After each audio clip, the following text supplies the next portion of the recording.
going to be the case of the decade-long kidnapping perpetrated by a man named Ariel Castro. Now, before we get into it, as always, I do want to say, if you are looking for more ASMR content from me, I do have my original ASMR channel that is just, normal ASMR videos that I had before I made this one focusing on true crime. And if you're interested, that is always going to be linked down below in the description. And also, as always, I have my notes and my script on this side of the screen, which is why I will be looking over there throughout this video. All I want to say though is buckle in. This one is really, really crazy. I remember this case really stuck with me. I heard about it when I was really young, and it, like I said, just really stuck with me. I thought about it a lot. Anyway, let's just get into it. So first, we are going to talk about the perpetrator of this crime, again, Ariel Castro, and we're going to begin with his early life and early adulthood. So, Ariel Castro was born on July 10th, 1960 in Puerto Rico. He was one of 9 children born to Pedro Castro and Lillian Rodriguez. Castro's parents divorced when he was a child, and after the separation, he moved with his mother to the United States.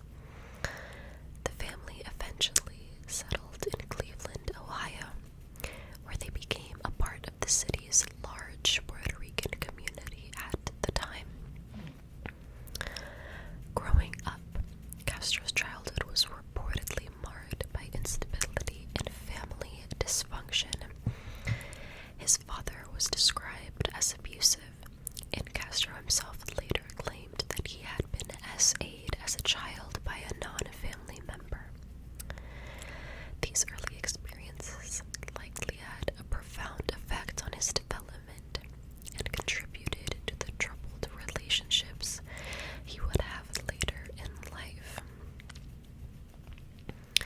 Castro attended high school in Cleveland, where he was known as quiet and unremarkable. He graduated from Lincoln West High School in 1979. After high school, Castro did not pursue a higher education and instead took on various jobs to support himself. In the early 1980s, Castro became involved with Grimelda Figueroa, a woman he met in Cleveland. The two eventually moved in together and had 4 children during their relationship. Although they never married, they lived as a family for several years. However, the relationship was tumultuous and was marked by domestic violence on Castro's part. Castro was physically abusive towards Grimelda, a behavior that would escalate over time. Castro's abusive behavior towards her became increasingly severe as the years went on that they were together. He reportedly beat her regularly and exerted control over every aspect of her life. In one particularly brutal incident, Castro fractured her skull, which left her with a permanent disability. She eventually left Castro in the mid-1990s and took their children with her. She sought legal protection from Castro, obtaining a restraining order against him due to his violent behavior. Despite the restraining order, Castro continued to exert influence over her and their children. He maintained contact with the children, although their relationship with him was definitely strained. Castro's behavior during this period showed a clear pattern of violence and manipulation, traits that would later define his interactions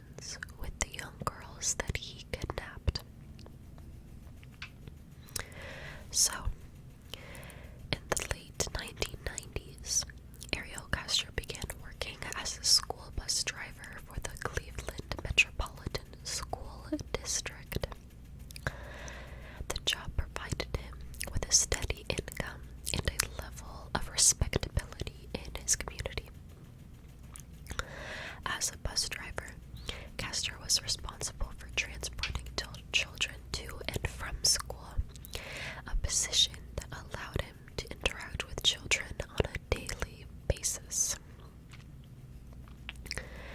Despite his outward appearance as a responsible member of his community, Castro's behavior was often erratic. He had several run-ins with school authorities for neglecting his duties, including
She was a cheerful and well-liked student who attended Wilbur Wright Middle School at the time. Gina was just 14 years old when she was abducted by Castro on April 2nd, 2004. So, now we can get into the actual specifics of the abduction. Ariel Castro, now a former school bus driver, perpetrated these crimes over a span of several years beginning in the early 2000s. The first of his victims, Michelle Knight, was abducted on August 23rd, 2002. At the time, Knight was on the way to her cousin's house after attending a custody hearing concerning her son that I mentioned earlier. Castro, who was actually acquainted with Knight's family, offered her a ride, promising to take her to the hearing. However, instead of helping her, Castro lured Knight into his home on Seymour Avenue, where he overpowered her and began what would become more than a decade of captivity. Nearly a year later, so Michelle Knight was alone for almost a year with this man. On April 21st, 2003, Castro struck again. Amanda Berry, 16, was walking home from her job at Burger King when she vanished. Castro used a similar method to abduct Berry, offering her a ride home under the guise of knowing her family.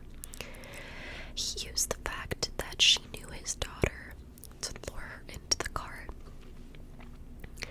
Berry's disappearance was particularly horrifying because she had been planning to celebrate her birthday with a party the following day. Her sudden disappearance led to widespread concern and media attention, which continued to grow as days turned into weeks, turned into months with no sign of her. I do want to pause and elaborate on something. The sad truth of it is, when Michelle Knight was kidnapped, that didn't get as much media or news coverage. Michelle Knight was allegedly a drug user at the time, and was just going down a very bad road and didn't have a lot of family that cared about her. So her case, unfortunately, did not get a lot of media attention. But with Amanda Berry, she had this big family who cared about her, and all these friends, and she was popular at school, and her case definitely got a lot more traction, and started getting people to talk about, what was happening. The third and final victim, Gina Dejesus, was abducted on April 2nd of 2004.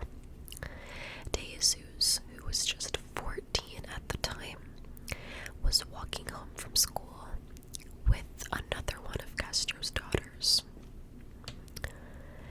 After Castro's daughter and Gina parted ways, Castro encountered Gina, who knew him as her friend's father.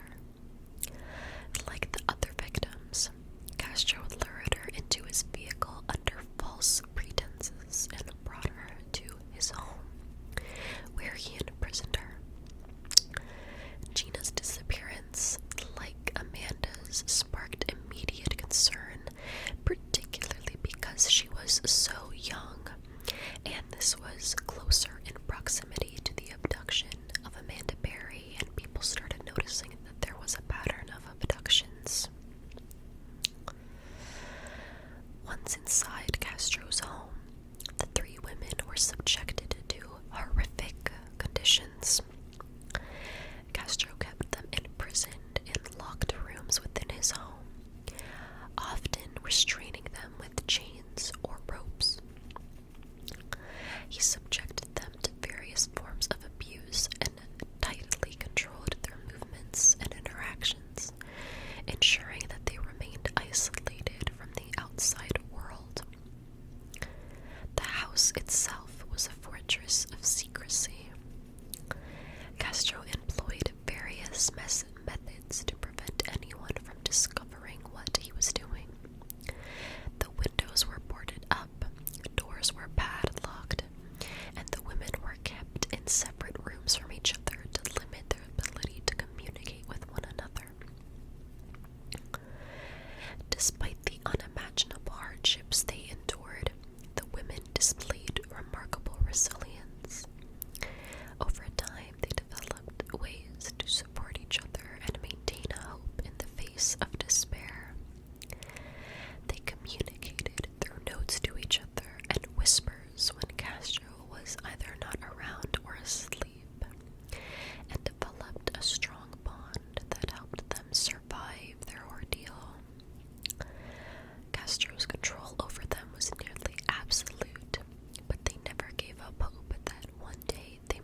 a psychological fear. So anytime that they thought that they could escape, they were just expecting him to be waiting on the other side as sort of like a test. I also do want to mention that Ariel Castro did, in fact, brutally SA all of these girls. I didn't want to go into like a lot of detail with that, but I did want to mention that as that is relevant to something that's coming up that I'm about to elaborate on. So, around 2006, after about 3 years in captivity, Amanda Berry became pregnant. Castro, who had subjected her to repeated assaults, was of course the father of the child. Berry's pregnancy added a new layer of complexity to her situation.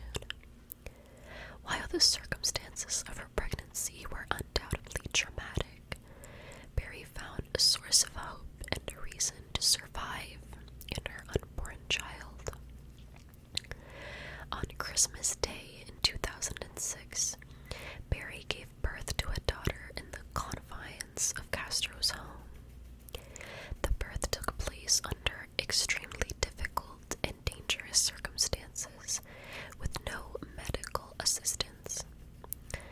Michelle Knight was reportedly forced to assist with the delivery, as she had given birth before. But despite the harrowing conditions, Berry successfully delivered a healthy baby girl, whom she named Jocelyn.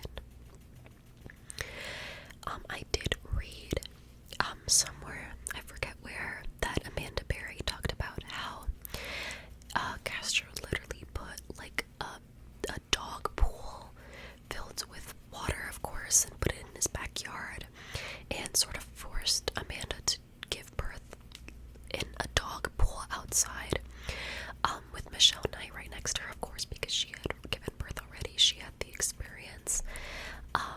And he gave them a bunch of towels to lap up the blood and sort of just said, do it. So, Jocelyn's birth marked a significant turning point in Berry's captivity.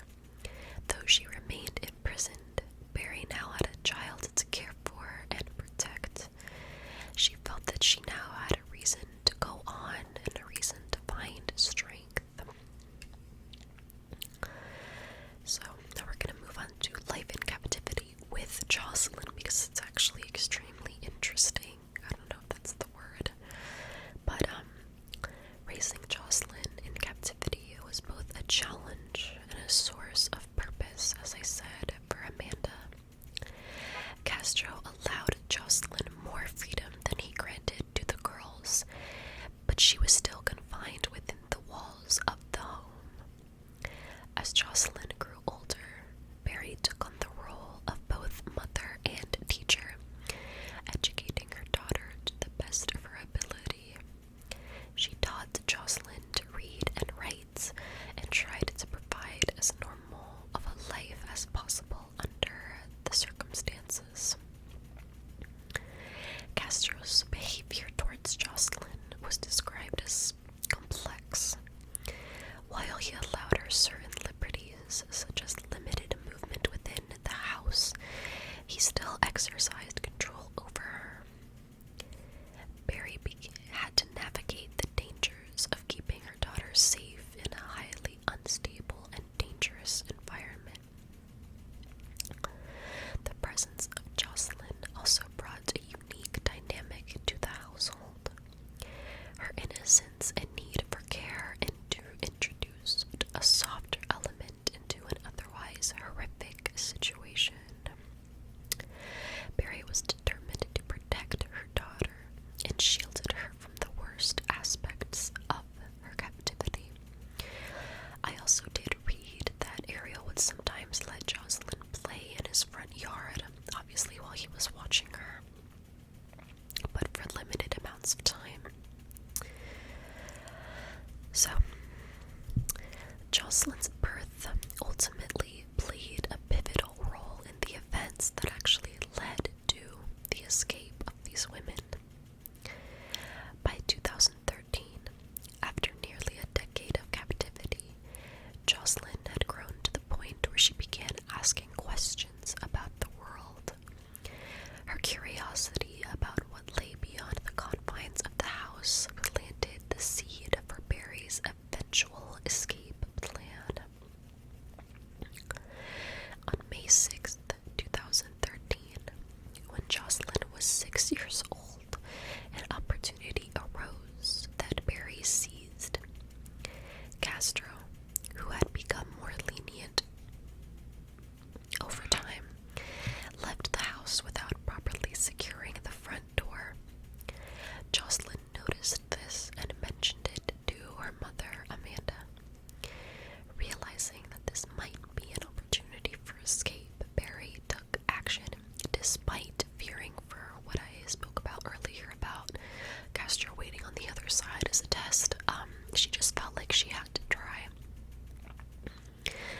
So Amanda barely managed to open the door just a crack, which had been rigged with the alarm system that I mentioned earlier also. Unable to fully escape due to the door being blocked with a separate lock that was outside of the door, Barry frantically started calling and crying out for help. A neighbor named Charles Ramsey heard her cries and came to her aid. Ramsey helped Barry break through the door, allowing her to escape with Jocelyn. Once outside, she immediately called 911 with the neighbor's phone, identifying herself and pleading for the police to come quickly. Of course, Barry's escape not only ended her and Jocelyn's captivity, but also led to the rescue of the other two girls. The rescue marked the end of a decade-long nightmare and brought an end to one of the most horrifying kidnapping cases in modern history. Ariel Castro was arrested on that day, May 6th, 2013, following this escape. Once law enforcement arrived at the scene, they quickly apprehended Castro when he came back from whatever errand he was running that he left. The discovery of the conditions inside of his home, where the three girls had been in captivity for years, shocked even the most seasoned investigators. The house was filled with makeshift barriers, locks, chains, and designed to prevent the women from escaping a prison. The police also found the ropes and chains used to restrain the women, further confirming the extent of the abuse that they had endured. Following his arrest, Castro was taken into custody and held without bail. On May 8th, so 2 days later, he was formally charged with 4 counts of kidnapping and 3 counts of SA. The kidnapping charges were in connection to the abductions of course, Barry, Knight, and Dejesus, as well as Jocelyn, who was considered kidnapped. The charges of SA were based on the repeated assaults that Castro inflicted on the girls over the years. After the investigation progressed, additional charges were brought against Castro. On June 7th, 2013, a grand jury indicted him on 329 counts, again including the kidnapping, SA, actually aggravated murder, because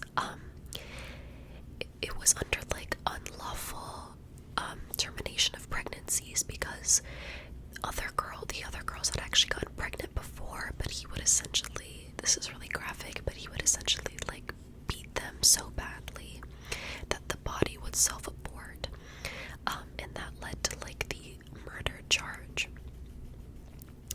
and other counts and other felonies. The indictment covered the period from August 2002, with the abduction of Michelle Knight, up until the day of the arrest in May of 2013. The trial was set to begin in August of 2013, but as the date approached, it became increasingly likely that Castro would seek a plea deal to avoid the death penalty, therefore not having a trial.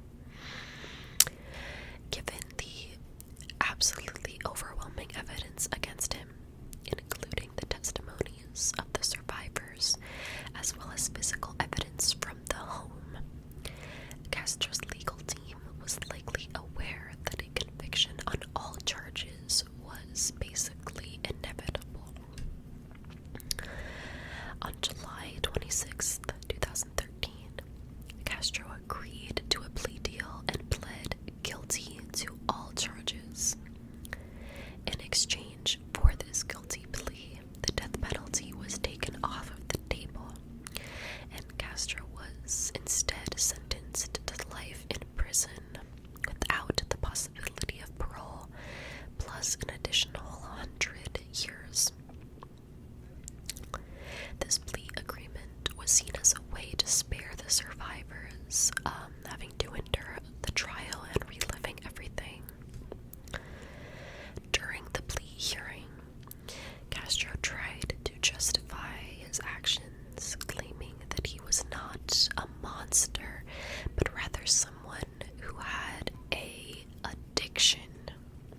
USA and was unable to control his impulses. He also bizarrely attempted to portray himself as a good father to Jocelyn. However, his statements were dismissed by the court, and he was widely condemned for his attempt to rationalize these crimes. So after all of that, and after he was sentenced, he was transferred then to the Correctional Reception Center in Orient, Ohio, where he was held in protective custody due to the nature of his crimes. If you're unaware, sometimes when an offender, usually it's when an offender has crimes against children, they will often be the targets from other inmates. So they will usually put those type of predators in some form of isolation, basically to keep them from being unalived by the other prisoners. So that's what happened here, because he did have crimes against children. 2 of the girls were underage when he kidnapped them, and also just the fact that this was just an absolutely heinous crime, even for other criminals in the prison. So his imprisonment was marked by isolation, as he was kept away from the general population. However, Castro's time in prison was short-lived. On September 3rd, just a month after his sentencing, Castro was found unalive in his cell, having taken his own life. He had used a bedsheet to hang himself, an act that shocked many, given the relatively short period that he had been in custody. Castro's unaliving of himself sparked controversy and criticism of the Ohio Department of Rehabilitation and Correction, as there were questions about how such an event could occur under the watch of prison staff, especially with a person that was as infamous as this guy was, especially at the time. An investigation later revealed that prison guards had failed to conduct proper checks on his cell, and there were lapses in following protocol. While Castro's death meant that he never fully served the sentence imprisoned upon him, it is still important to note that he was charged and found guilty on all counts, and was given at least a small amount of justice. So Amanda Berry, Michelle Knight, and Gina Dejesus continued to try to rebuild their lives, and have all become advocates for other victims of kidnapping and abuse, turning their horrific experiences into a force of positive change. I want to say that all 3 girls have written a book. I know that at least 2 of them have. I'm not sure about the other one, but I want to say that all 3 wrote a book. But that is this case. I don't know about you guys, but I am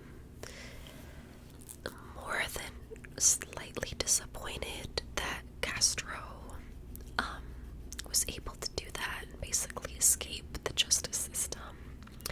I also find it very confusing that he was so adamant against the death penalty just to do that later.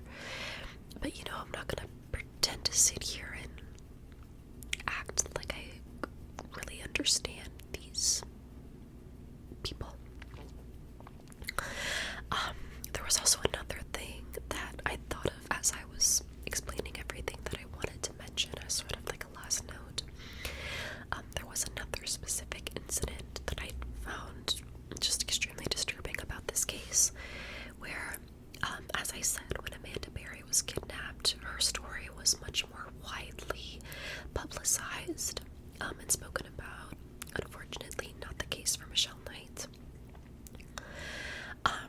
But Castro actually played, because because they had held a vigil for Amanda Berry, I want to say a few weeks or a few months after she was kidnapped, which people will often do for especially young children who go missing.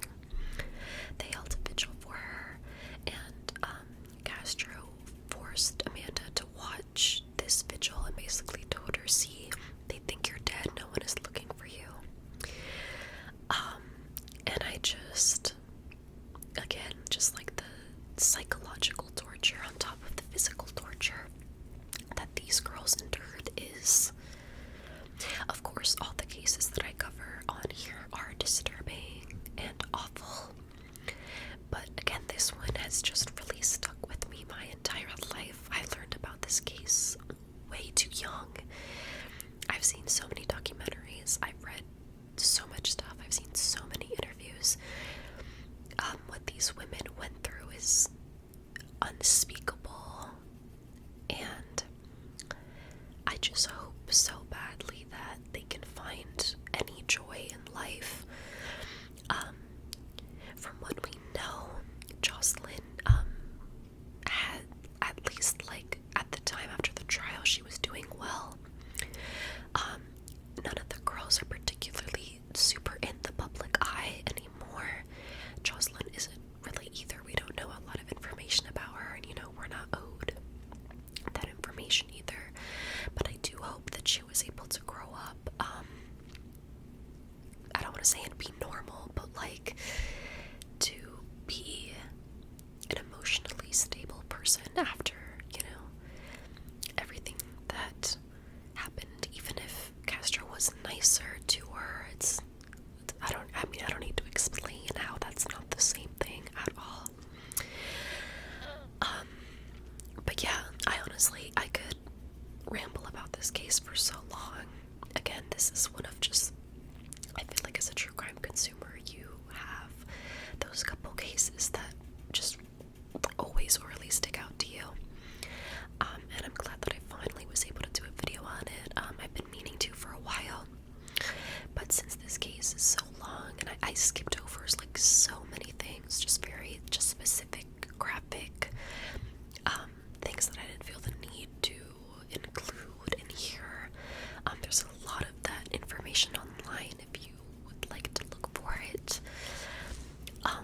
But there was just so much information and so many things that I really wanted to give it the time that it deserved, and I'm glad that I was able to do that now.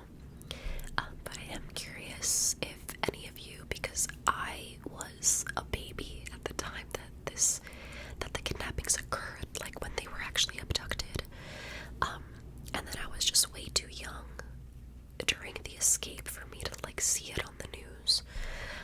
So I am wondering if you're older than me and were like conscious during the time that this all took place. I would love to know if you saw media coverage on this at the time, if it reached like other states or even other countries.